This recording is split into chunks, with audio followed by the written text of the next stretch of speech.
अस्सलामुअलैकुम व्यूअर्स, उम्मीद करता हूँ सब खैरियत से होंगे। आज मैं आप लोगों के साथ 9th क्लास का जो फर्स्ट टाइम का पेपर हुआ है बायोलॉजी का, वो आप लोगों के साथ शेयर करने जा रहा हूँ।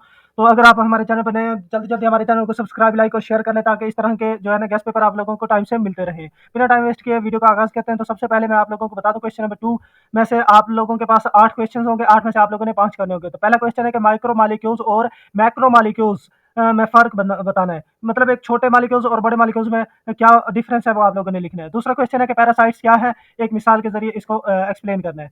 थर्ड क्वेश्चन है कि मेंडिक और सरसों के पौधे का साइंसी नेम तहरीर कीजिए। नेक्स्ट क्वेश्चन नंबर 4 है कि हाइपोथेसिस किस तरह मुशाहिदात से मुख्तलिफ होता है। नेक्स्ट हमारे पास क्वेश्चन नंबर 5 है कि बायो इन्फॉर्मेटिक्स की तारीफ कीजिए। नेक्स्ट हमारे पास क्वेश्चन नंबर 6 है कि टर्गर प्रेशर क्या होता है।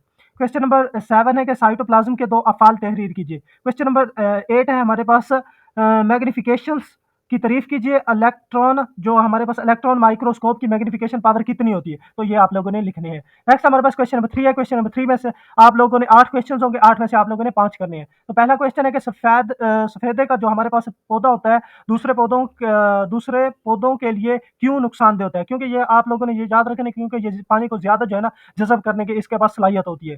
नेक्स्ट हमारे पास क्वेश्चन नंबर 2 है कि जंगलात के खात्मे के 2 असरात लिखिए। क्वेश्चन नंबर 3 है कि शुमाइली इलाका जात में कौन से जानवर रहते हैं, तो आप लोगों ने उन जानवर के नेम लिखने हैं। उसके बाद क्वेश्चन नंबर 4 है कि मेटासिस्टिस क्या है। नेक्स्ट हमारे पास है मियोसिस के क्या फ़वाइद है। नेक्स्ट हमारे पास क्वेश्चन नंबर 6 है कि प्रोकैरियोट्स में मियोसिस क्यों नहीं होती, मतलब आप लोगों ने इसकी रीज़न बतानी है। नेक्स्ट हमारे पास क्वेश्चन नंबर 7 है कि फोटोसिंथेसिस पर असरअंदाज होने वाले 4 अवामल लिखिए। तो मतलब आप लोगों ने 4 फैक्टर्स के नाम लिखे हैं जो कि फोटोसिंथेसिस पर इफेक्ट करते हैं। नेक्स्ट हमारे पास क्वेश्चन नंबर 8 है कि एरोबिक रेस्पिरेशन का आखिरी प्रोडक्ट कौन सा है, तो आप लोगों ने उसका आखिरी प्रोडक्ट लिखना है। नेक्स्ट हमारे पास क्वेश्चन नंबर 4 है। क्वेश्चन नंबर 4 के भी 8 क्वेश्चन दिए होंगे, 8 में से आप लोगों ने 5 करने हैं। पहला क्वेश्चन है हमारे पास एंजाइम्स जो पैरास्थेटिक ग्रुप किस तरह को एंजाइम से मुख्तलिफ है। तो आप लोगों ने ये भी उनमें डिफरेंस बताना है कि पैरास्थेटिक ग्रुप जो है ना वो किस तरह से डिफरेंट होता है कोएंजाइम से।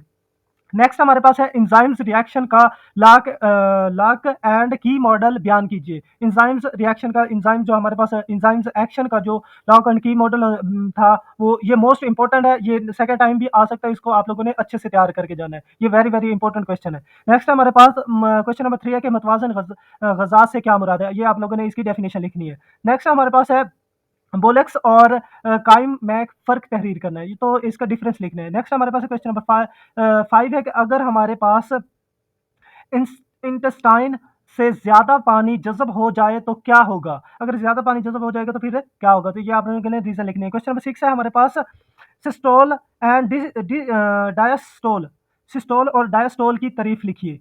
नेक्स्ट हमारे पास क्वेश्चन नंबर 7 है कि ट्रांसपायरेशनल पुल की तारीफ कीजिए। नेक्स्ट हमारे पास क्वेश्चन नंबर 8 है पुल पुलमनरी सर्कुलेशन से क्या मुराद है। पुलमनरी सर्कुलेशन से क्या मुराद है, तो ये हमारे पास क्वेश्चन नंबर 4 था। 4 में से क्वेश्चन नंबर 4 के जो 8 क्वेश्चन होंगे, उसमें से आप लोगों ने 5 क्वेश्चन के सवालात के आंसर करने होंगे। इसी तरह से हिस्सा नंबर 2 है, पार्ट नंबर 2 के जो क्वेश्चन होंगे वो 3 दिए होंगे, ए बी इस तरह से दिए होंगे, या एक कंप्लीट क्वेश्चन भी होगा। तो आप लोगों ने क्या करना है, इन 3 क्वेश्चन में से 2 क्वेश्चन करने हैं ए बी पार्ट।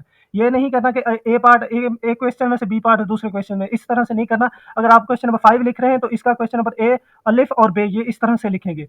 तो पहला अलिफ क्वेश्चन है क्वेश्चन नंबर 5 का कि आप बायोलॉजी की तारीफ किस तरह करेंगे और इस तारीफ का बायोलॉजी की बड़ी डिवीजन्स में से ताल्लुक कैसे बनाएंगे। तो आप लोगों ने ये इसका आंसर लिखना है। नेक्स्ट है हमारे पास क्वेश्चन नंबर बे कि आप एक ऑर्डिनरी, एक वेन और एक कैपिलरी की साख्त और अफ़ाल में मुवाजना कैसे करेंगे। तो ये आप लोगों ने इसका मवाजना जो है ना लाइन्स लगा के भी आप लिख सकते हैं और अलग अलग भी लिख सकते हैं। तो बेहतर अच्छा जो है ना कंटेंट अगर आप लिखना चाह रहे हैं तो एक लाइन्स लगा के मवाजना लिखिएगा। तो इसी तरह से क्वेश्चन नंबर 6 है हमारे पास इंडेंजर्ड स्पीशीज की तारीफ करनी है और पाकिस्तान में पाए जाने वाले इंडेंजर्ड स्पीशीज की वजाहत करनी है। ठीक है। क्वेश्चन नंबर इसका बी पार्ट है कि फोटोसिंथेसिस के जो हमारे पास लिमिटिंग फैक्टर्स की हमारे पास जो वजाहत है उसकी इसकी वजाहत करनी है। फोटोसिंथेसिस के लिमिटिंग फैक्टर्स की वजाहत करनी है। इसी तरह से क्वेश्चन नंबर 7 है। क्वेश्चन नंबर 7 का फर्स्ट पार्ट है कि प्रोकैरियोटिक और यूकैरियोटिक सेल्स में डिफरेंस। तो ये आप लोगों ने लाइंस लगा के अच्छे से इस क्वेश्चन को आप लोगों ने लिखना है। ये शॉर्ट क्वेश्चन भी मोस्टली आया होता है और लॉन्ग क्वेश्चन भी आया होता है। नेक्स्ट है हमारे पास क्वेश्चन नंबर बी के बड़ी आंत का पानी के अंजराब और डिफेक्शंस में क्या किरदार है। मतलब ये कह रहे हैं कि describe the role of large intestines in absorption of water and defecation. जो तो आप लोगों ने इसके जो है ना रोल जो इंपॉर्टेंस होती है, रूल क्या होता है इसका, वो आप लोगों ने लिखना है। तो ये था हमारे पास फर्स्ट टाइम का पेपर। इसी तरह से अब इसका एमसीक्यूज पेपर भी मैं आप लोगों के साथ बहुत जल्द शेयर करने वाला हूँ।